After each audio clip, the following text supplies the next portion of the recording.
Is Nick Caserio too conservative? That is the question. Has the Texans general manager in his third year on the job, finally with some cap space, has he stiffened up a little bit and been a little bit too missionary for your liking? Is Caserio the scenario, or is he just scary yo? It is the Locker Room, number one source for Texans daily digital content. I'm Landry Locker. You can hear me Monday through Friday, 10 to 2 Central on Sports Radio 610 and the Odyssey app, official home of the Texans. We got you covered wall to wall when it comes to this squad. Subscribe, ride along. A lot of videos out on the offseason. Go back and check it out. 2023 offseason section. Question of the day. I polled the audience about this yesterday.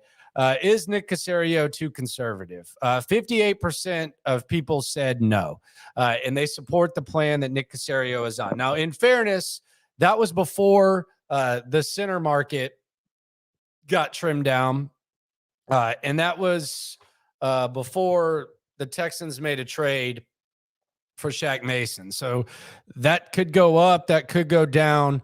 That's to be determined. Today, there was a signing of Noah Brown early on, who would be second in virtually every receiving category outside of receptions. He would be third for the Texans last year. So put him in with Robert Woods. It appears that the Texans have added some depth at wide receiver, and they also traded for Shaq Mason, yet another starter. I think they've added 5 starters up to this point. That could change as the offseason goes, but I think they've added 5 starters despite not making a splash. John McClain, the legend, came in. I asked him this question: is Nick Caserio too conservative? And the general, the legend, my friend, your friend, everyone's friend in Houston, said yes, he thought Nick Caserio had been too conservative. So I did what I thought was reasonable, and I asked him a question that I think is appropriate in these types of situations, and it was very simple.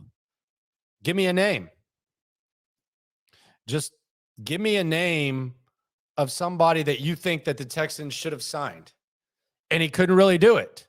You know, he reached and he said, Jacoby Myers. So you want to give Jacoby Myers $12 million, and you might have to pay more because he's going to a familiar place with Josh McDaniels. Instead of bringing in Woods on the deal you got him in and bringing in Noah Brown, you want to bring in Jacoby Myers? Are we going to throw a party for Jacoby Myers? Like, is that going to set the city on fire? If they sign Jacoby Myers, he also mentioned the name Tremaine Edmonds. So do you want to give Tremaine Edmonds 4 years, $75 million, 36.8 guaranteed, like the Bears gave him? That just doesn't seem like good business to me. And I think recent history should kind of show us around here. And I'm not going to single out the people disagreeing. And I don't speak for the majority of the fan base. I do speak to a lot of fans, and there's never a overwhelming majority when it comes to opinions, although maybe there is around here because things have been so bad for a while. But recent history has shown us that when you're not patient and you don't let the process play out, a lot of times it kind of backfires. I go to Brian Gaines' offseason before the 2019 season, and Brian Gaines had put together a team that had won 11 games. Granted, he inherited it, and he was trying to be conservative. But Bill O'Brien didn't like it. A lot of fans didn't like it. And Bill O'Brien came in. He started giving away draft picks and just bringing in guys. And it's a large reason, him and the POS, Jack Easterby, it's a large reason why we've gotten to the point where we are right now, where we've basically been in football hell for 2 years. If you look at the majority of free agents and you look at some of the guys that are cut 2 or 3 years ago, you were talking about these guys as like home run signings. Byron Jones just got cut from the Dolphins. A lot of guys don't even make it to the third year of their deal. Nick Caserio has given out a lot of 2-year deals, and who knows if that's going to be the case.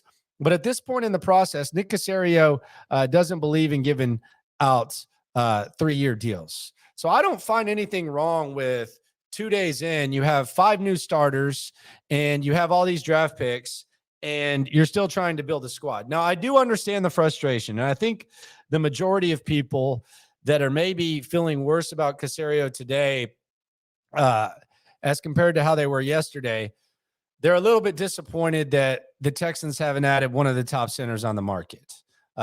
Specifically, Jake Brendel of the 49ers. He started last year, first year as a full-time starter.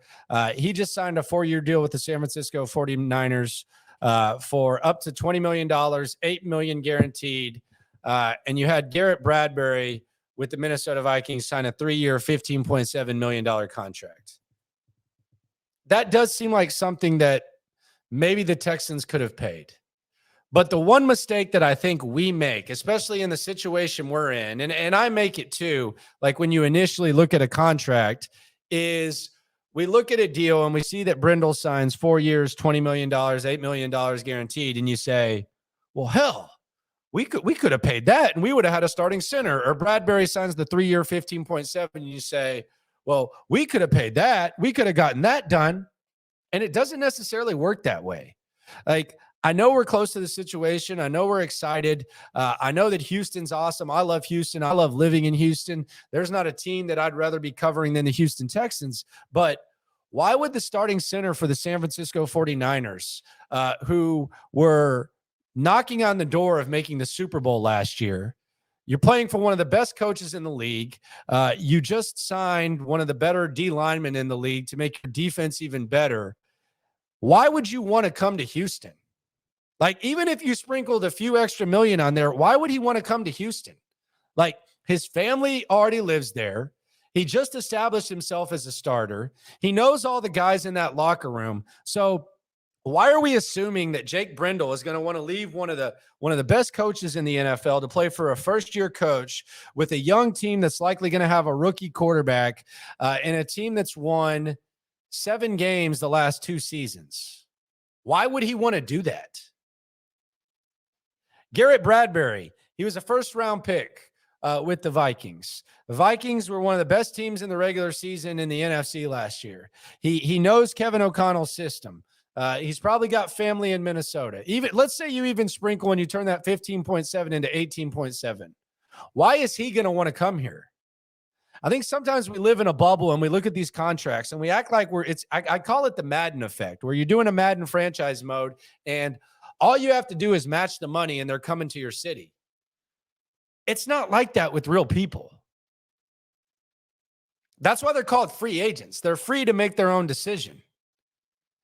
And it's easy for me or you to be living in Houston. It's easy for me or you to watch how dog-butted the center play was last year for the Houston Texans and say, okay, well, Jake Brendel and Garrett Bradbury are going to come through. And I thought they would get one of those guys. But when you really take a step back and the guys re-sign with their team, it's not like they went somewhere else. But when they're re-signing with their team, there's other reasons that you do that. You do that because the teams are a hell of a lot better than the Texans right now. You know what's going on there. You know the coaches, and it's still pretty good money. So it's easy to sit there and say, well, yeah, I would have done that. They might not have. And I think that's a common mistake that we make. 2 most common mistakes when criticizing approaches like the one Caserio has had are, number 1, give me a name. Put it in the comments. If there's a name of someone that you think that the Texans should have signed, put it in the comments. Subscribe, like, ride along with me at Landry Locker on Twitter, at Landry Locker on Instagram, number 1 source for Texans daily digital content. Who do you think that the Texans should have signed? Give me a name. Just like when we're talking about the draft, don't say they need a franchise tackle or they need a shutdown corner. Give me names. We can get into it. We can cuss and discuss. That's what I like to do. I like to interact. I like to rap with you, whether it's at the game, whether it's on the radio, whether it's online, whether it's here in the locker room. Give me a name.